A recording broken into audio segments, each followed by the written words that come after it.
Hello everyone, welcome to family bites. ఈరోజు ఈ వీడియోలో ఫిష్ ఫ్రైని టేస్టీగా ఎలా చేయాలో చూపించబోతున్నాను.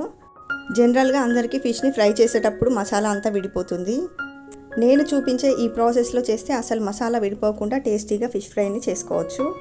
ఇక్కడ నేను 4 చేపల్ని ఇలా పెద్ద సైజులో ఉండేవి తీసుకున్నాను.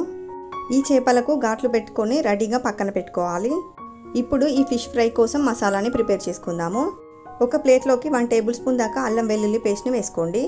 1.5 టేబుల్ స్పూన్ల దాకా కారం, 1/2 టీ స్పూన్ జీలకర్ర పొడి, 1/2 టీ స్పూన్ పసుపు, 1/2 teaspoon garam masala, 1/2 teaspoon మిరియాల పొడిని, 1/2 టీ స్పూన్ ధనియాల పొడి, 1/2 టీ స్పూన్ దాకా ఫిష్ మసాలాని వేసుకోండి. ఉంటే వేసుకోండి, లేదంటే స్కిప్ చేయొచ్చు. ఇందులోనే 2 టీ స్పూన్ల దాకా కార్న్ ఫ్లోర్ని వేసుకోండి. రుచికి సరిపడా ఉప్పును కూడా వేసి ఒకసారి బాగా కలుపుకుందాము. కార్న్ ఫ్లోర్ని వేయడం వల్ల మనం ఫిష్ని ఆయిల్లో ఫ్రై చేసేటప్పుడు మసాలా అనేది విడిపోకుండా ఉంటుందన్నమాట. ఇప్పుడు ఇందులోకి అరచెక్క నిమ్మరసాన్ని కూడా వేసుకుందాము. ఇదంతా కలిసేలాగా కొంచెం నీళ్ళని కూడా వేసుకొని బాగా కలుపుకోవాలి. మరీ జారుడుగా కాకుండా మసాలా పేస్ట్ అనేది ఇలా ఉండాలన్నమాట. చూడండి, ఇలా మసాలా పేస్ట్ని ప్రిపేర్ చేసుకున్నాక ఇప్పుడు మనం ఘాట్లు పెట్టుకున్న చేపలకు 2 వైపులా ఈ మసాలా అంతా పట్టించాలి. ఇలా అన్ని చేపలకు మసాలా అంతా పట్టించాక ఒక అరగంట పాటైనా ఫ్రిడ్జ్లో పెట్టుకోవాలి. ఇలా ఫ్రిడ్జ్లో పెట్టుకోవడం వల్ల మసాలా అంతా కూడా చేపలకు బాగా పడుతుంది. ఇక్కడ నేను ఈ చేపలను ఒక అరగంట పాటు ఫ్రిడ్జ్లో పెట్టి తీసుకున్నాను.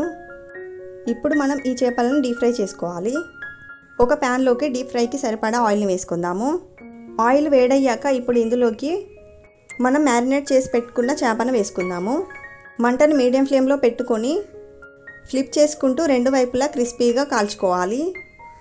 ఇలా స్లోగా ఫ్లిప్ చేసుకోవాలి, లేదంటే ఆయిల్ మీద పడే ప్రమాదం ఉంటుంది. చూడండి, అసలు మసాలా అనేది విడిపోలేదు. మనం కార్న్ఫ్లోర్ని వేసాం కాబట్టి మసాలా అంతా కూడా చేపకు బాగా పట్టుకుందన్నమాట. చూడండి, ఇలా క్రిస్పీగా కాల్చుకున్న తర్వాత ఇప్పుడు దీన్ని ప్లేట్లోకి తీసుకుందాము. ఇలాగే మిగిలిన చేపలన్నీ కూడా ఫ్రై చేసుకోవాలి. చేపను వేసిన వెంటనే ఫ్లిప్ చేయకూడదు.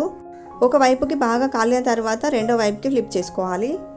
చూడండి, ఇలా క్రిస్పీగా కాలిన తర్వాత ప్లేట్లోనికి తీసుకోవాలి. అంతే, ఎంతో టేస్టీగా పైన క్రిస్పీగా లోపల సాఫ్ట్గా ఫిష్ ఫ్రైని ఇంట్లోనే ప్రిపేర్ చేసుకొని తినేయచ్చు.